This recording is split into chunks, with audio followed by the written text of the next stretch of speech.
Hello everyone and welcome to FiST Chat, the vodcast that features discussions on the topics of film, science and technology. My name is Ben Warner and I'm joined once again by my good friend and colleague Steve Kern. How are we doing today, Steve? We're broadcasting and uploading to the internet, so I guess someone will find us somewhere, won't they? That's right. Hello, FiST Chat fans. Yes, we're one of those people, just like you, I'm sure, that are like uploading stuff right now. Absolutely. Before we get into that topic, don't forget our website, www.fistchat.com. You can get all our links there. Interact with us on Facebook and Twitter. I'd love to hear from you. And of course, we've got our photography on Instagram as well, which I'm sure you would have seen by now. We've been posting furiously in the past week. You can catch our back episodes on YouTube, Vimeo, and Digicosm TV, and you can subscribe to our audio via iTunes, RSS, and FeedBurner, and check out our weekly blogs as well.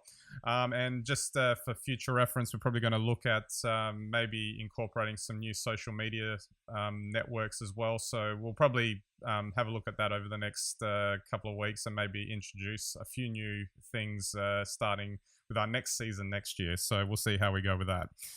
Now, as we alluded to, there was a TED topic that I saw this week called How to Separate Fact and Fiction Online. And it started off actually in a place where I don't think it ended up in the end, which was quite interesting. Essentially, Markham Nolan was started the talk by saying that, you know, as we were alluding to, by the end of this FiST Chat episode, if you're watching it, more than 864 hours of video will have been uploaded to YouTube, and there would be another 2.5 million more photos on Facebook and Instagram. So his question at the outset was, how do you sort through the deluge of uploads? Because that's just noise, I think, when you're talking about that much data going up into the cloud there. Or the internet, or I guess they're both. And I mean, we'll talk about it in stages, but the curious thing was that he really then started to go into privacy and how you can be so easily tracked if you know how to look for the right information. So yeah, it was very peculiar, wasn't it? He starts off and he's telling you how they verify stories, particularly out of remote locations or you know, such as what might be happening in the Middle East, and how they ascertain whether or not a particular incident occurred in a theatre of conflict, and then basically ended up saying to the audience, I can find out a whole lot of things about any of you right now.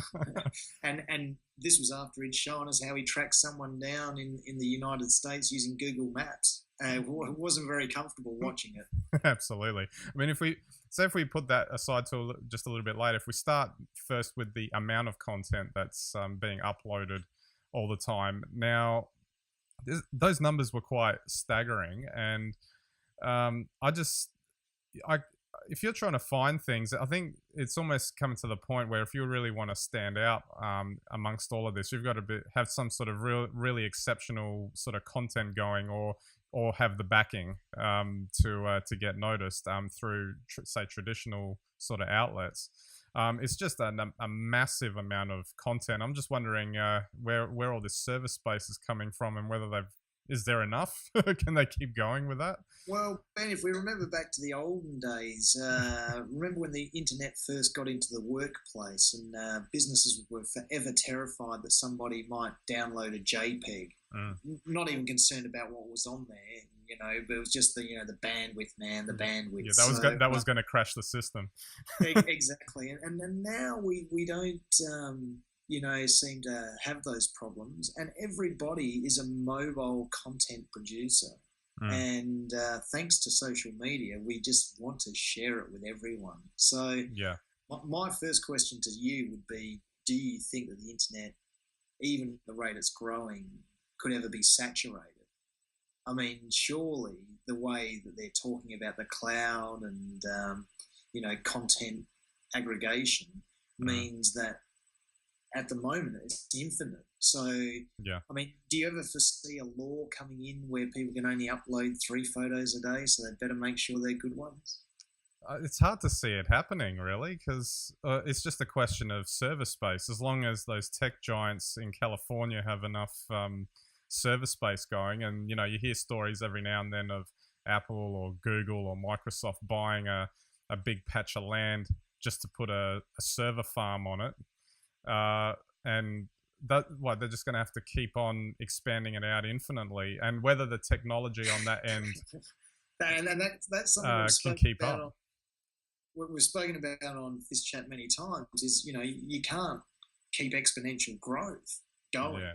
It seems like we can at the moment. So whether it's producing energy, maybe we just got it really good now, but in the future they'll be restricting us. Possibly, yeah. I mean, the thing is whether can they, in terms of physical space, can they reduce the amount of space that is required for these server farms as well? Just hilarious, they run off of SD cards or something like that.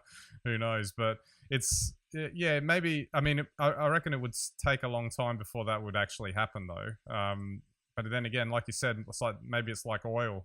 There was plenty of it around a century ago. So maybe it'll last that long as well. Wow, and another billion people on the internet, which I guess is foreseeable in the next 5 years or whatever they got it tracking at. Now that's a lot more content. Absolutely. All right. Now let's move on to the more paranoid part of the talk. I thought that was actually.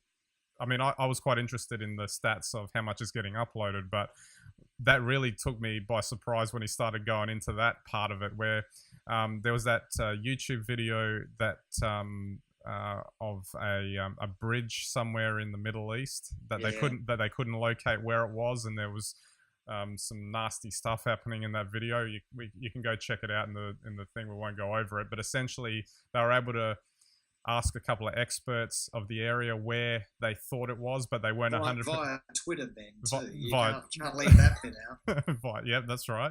And they weren't sure exactly where it was. Like, the three of them didn't know exactly where it was. So through a combination of basically sorting out data from various sources on the internet, they were able to locate the bridge, locate certain land features, and then through, I guess, a process of trial and error and, deduction, they were able to determine where this bridge was.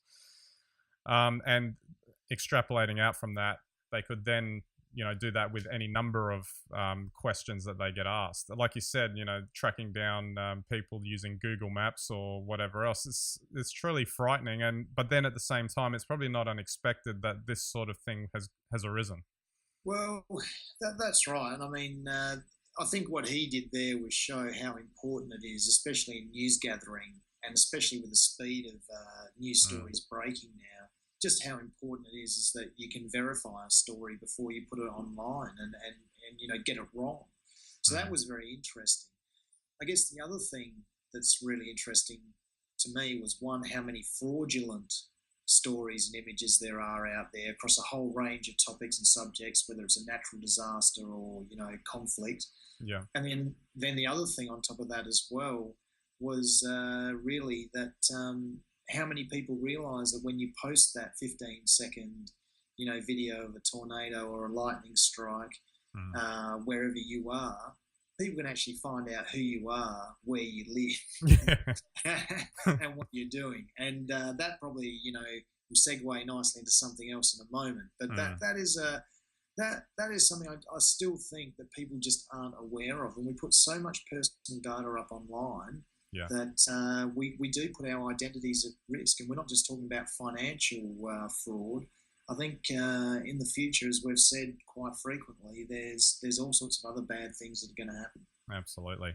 All right, we might move on to our news bites now, and we're still sticking to the same theme. Now, the film news bite's more like a film recommendation, actually. It's Enemy of the State, and it's probably timely to bring this in because directed by the late Tony Scott, and in true tradition for his type of film, it's as this totalfilm.com review was saying, is brash, big and loud, lots of fast cutting, what you'd expect from a Tony Scott film. But again, it covers that idea that you got this sort of innocent guy or naive guy being tracked by by some bad dudes at the NSA with all the technology at their disposal to pinpoint wherever he is. I haven't actually seen it for a while, but I do remember it was quite good in how it raised those kinds of questions. Have you seen it, Steve? I haven't actually seen it, and it is very good. It's the interesting thing is it's one of those films that is kind of dated a little, but the concepts in it haven't dated at all. And some of the technology in it, wasn't really possible back then, but is really possible now. It doesn't look like it does in the film, but and it's the sort of thing that really makes you feel uneasy when you watch it. Yeah, exactly. All right, now our science news bite was quite interesting. This is from the Chronicle Review. Strange neuroscience of immortality. Now, this is taking it to the absolute extreme in terms of uploading. Have a Kenneth Hayworth is studying how he can manage to upload his entire, I guess, soul and brain into a computer so it can be downloaded later, and potentially, say, put into a robot body or whatever else, so he can in effect live forever. Now that's got to take it to the absolute extreme level in terms of that. But I don't think that's not an old idea. I think that's something that's been postulated in science fiction before. But the fact that if there's someone there actually trying to do it, I guess good luck to them. Well, you're absolutely right. All I can say is that it's not going to happen if somebody doesn't sit down and try and do it. Yeah. I guess this falls into one of those baskets where sometimes I think about this sort of thing and say, do we really want to do it? I'm sure it's possible. It might take hundreds of years because the human brain is very complicated. But if they do work out how it is structured and how we get our personality traits through that, then one, we can be uploaded. But two, to carry on from last week, you'll have AI that will be indistinguishable from human. You also then have human thought and human personality capable without biological life, without even a body. Where does that leave us, Ben? How human do you stay after you've been transferred into this technical wonder? If they get the science right and they get the essence of that, the connectomes, I think they call them, right, well then, well, you won't be able to tell. It won't matter. It won't matter anyway. You're human. We'll all be in the Matrix. Absolutely. What a great thought. Cool. All right. You're trying to creep us out with this week's episode. Yeah, I think so. I just want to scare everyone. And just for one final scare is our tech news bite, and this is to do with facial recognition. DW.D has this story about how facial recognition threatens anonymity in public. Nothing really new. Biometric data can help to identify people, but digital facial recognition is more accurate, making criminals, for example, easier to trace. But you've still got your data protection advocates that fear that people will lose their privacy over it, and it could be used for more nefarious purposes. Now, just one quick example was I was watching Media Watch with Jonathan Holmes, and he's had it a couple of times where he was been saying that people can be using Google Images of all things. You can just plop an image in there and Google might be able to find the person you're after. So, and that's just a very crude way of doing it. So this is another flip side. If you're uploading all these photos of yourself and they're publicly available, or even if it's behind a pseudo wall like Facebook, you got a good chance of being tracked down. I always use this example, nuclear weapons. It's all right when you're the only people with nuclear weapons. Yeah. And because it's so technologically advanced, maybe for 50 years you're the only people with nuclear weapons. But today, any country, if they try hard enough, and we know this, there are countries out there doing it, can make nuclear weapons.